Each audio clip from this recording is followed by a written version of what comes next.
Ou como investir em famílias. Esse é um ponto, eu acho que é fundamental na discussão ali dentro da sua família, do seu núcleo familiar, seja você com a sua esposa, ou seja você com os seus filhos, seja você com os seus pais. Esse é um ponto muito importante para você discutir dentro de casa, porque investir sozinho é uma coisa, investir em família é uma coisa completamente diferente. Por que eu digo isso, né? Talvez você, solteiro ali, você tomaria decisões diferentes, teria um nível de risco na sua carteira muito diferente do que você tem, talvez, casado, já com alguns objetivos, ou já tendo alcançado alguns desses objetivos, planejando a sua aposentadoria. Então, quando você investe em família, primeiro, você tem que entender qual que é o seu objetivo em comum, né? Para onde você está indo, né? Então, você e sua esposa ali, de repente, entender quais são os objetivos compostos. Por que isso é fundamental? Você talvez tenha o seu fluxo de renda, sua esposa talvez tenha um outro fluxo de renda, seus pais têm um outro fluxo de renda, e cada um tem uma percepção de risco e alguns objetivos incomuns ou talvez individuais para atingir nos próximos, 1, 2, 5, 10 anos, né? Só que quando você fala em planejamento familiar, vamos supor que vamos trabalhar aqui com algumas hipóteses, né? Vamos pensar que você queira comprar uma casa, né, nos próximos 5 anos. Essa é a sua grande meta. Você talvez sozinho pensaria em o quê? Acumular a maior parte possível da sua renda e usar essa renda para fazer investimentos talvez mais arrojados, já que você tem uma probabilidade de usar esse recurso só daqui a 5 anos, sua meta é ter aquela casa.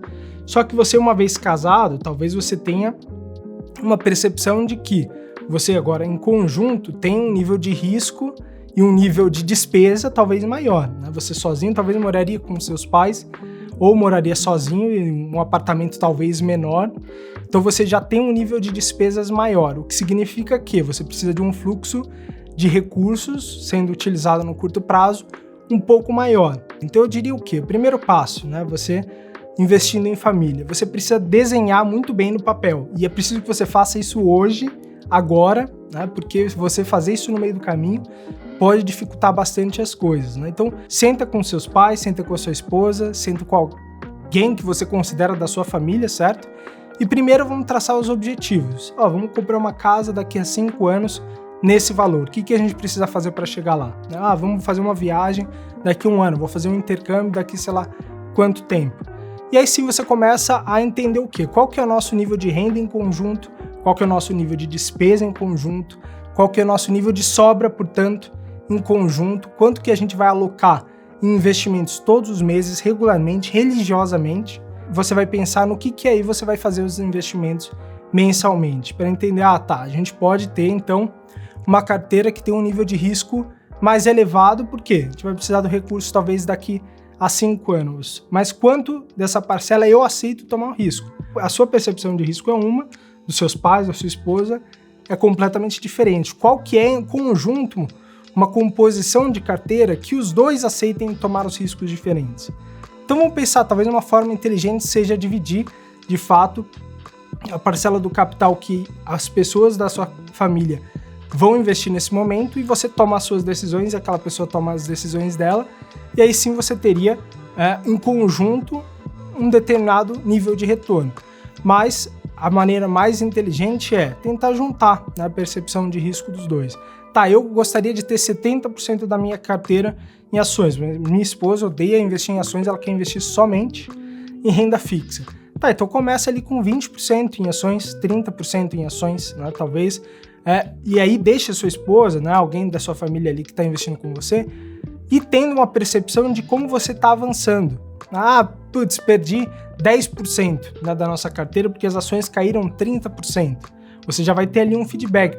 Então talvez 30% já seja muito para a gente em conjunto. Eu, sozinho, talvez, aceitaria uma perda maior, certo? Porque eu tenho essa condição, essa percepção de risco. Mas em família a gente tem que pensar de maneira mais complexa, né? De maneira mais associativa. Então a gente tem que pensar em conjunto, certo? Para ela tá tranquilo, perdemos 10% na bolsa, a bolsa está despencando, caiu 30%, a nossa carteira caiu 10%. Tá tranquilo? Então talvez você possa ter um pouco mais de ações. Então assim, essa é a maneira que eu enxergo como você deve investir em família, né? Então você tem que ter a percepção, primeiro, de objetivos em comum, ter uma análise macro de qual que é o seu fluxo de renda mensal, seu fluxo de investimento mensal, e a partir disso você vai compor, tá, uma percepção de portfólio comum, ou seja, qual que é o ótimo em termos de alocação para essa família, para esse objetivo. E a partir daí as coisas vão caminhando naturalmente, é uma coisa orgânica, né? Vai evoluindo com o tempo, com a percepção dos dois, né? Dos dois, três, quatro, né? De para onde você está indo.